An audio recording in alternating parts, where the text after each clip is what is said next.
नमस्कार। आज हम एक्सियोम मिशन 4 यानी X4 पर थोड़ी गहराई से बात करेंगे।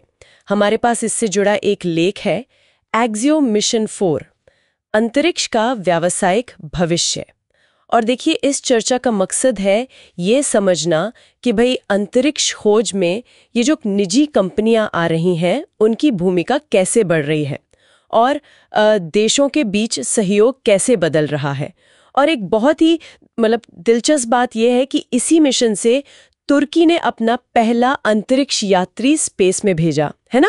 चलिए इसी पर और बात करते हैं। बिल्कुल बिल्कुल। एक्सप्लोर सिर्फ एक आप कह सकते हैं रूटीन मिशन नहीं था।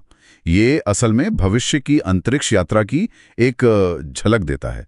ये दिखाता है कि कैसे प्राइवेट कंपनियां और सरकारें विभिन्न देश मिलकर काम कर रहे हैं। एसएस तक का चौथा प्राइवेट एस्ट्रोनॉट मिशन था जिसे एक्सियम स्पेस नाम की कंपनी ने ऑर्गेनाइज किया और इसके मुख्य उद्देश्य थे माइक्रोग्रेविटी में रिसर्च करना, विज्ञान तकनीक की शिक्षा को बढ़ावा देना और साथ ही एक्सियम के अपने स्पेस स्टेशन के लिए सिस्टम तैयार करना।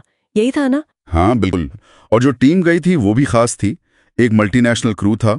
इसमें अमेरिका और स्पेन के माइकल लोपेज अलेग्रिया थे कमांडर, इटली के वॉल्टर विलादेई पायलट और तुर्की के पहले अंतरिक्ष यात्री अल्पर गेजेराउसी मिशन स्पेशलिस्ट, और साथ में स्वीडन के मार्कस वॉन्ट, वो भी मिशन स्पेशलिस्ट थे ESA यानी यूरोपियन स्पेस एजेंसी के जरिए।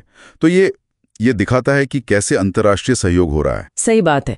ये मिशन जनवरी 2024 में लॉन्च हुआ था, है ना, SpaceX फाल्कन 9 रॉकेट और क्रू ड्रैगन स्पेसक्राफ्ट से, और टीम ने ISS पर करीब 18 दिन बिताए। और सबसे जरूरी बात, मिशन पूरी तरह सफल रहा। हाँ, पूरी तरह सफल। और ये सफलता एक्सियोम स्पेस के लिए बहुत बहुत मायने रखती है।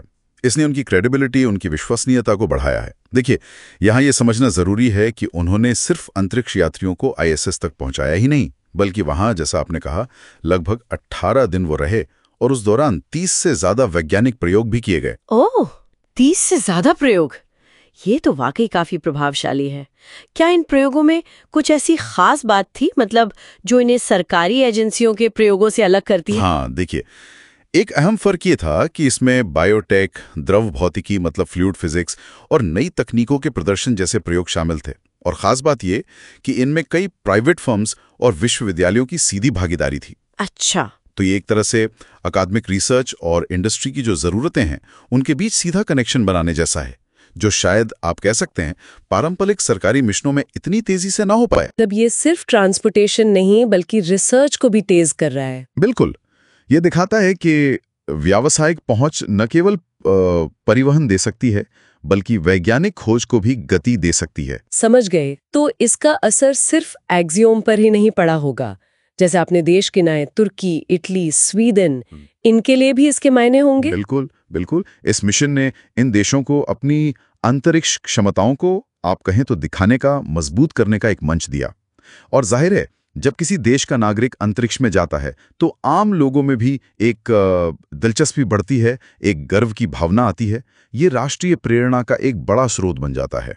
तो ये मिशन सिर्फ एक उड़ान नहीं बल्कि एक तरह का मॉडल या टेम्पलेट बन गया है, खासकर उन देशों के लिए जिनके पास अपने लॉन्च सिस्टम नहीं है। हाँ, आपने बिल्कुल सही समझा।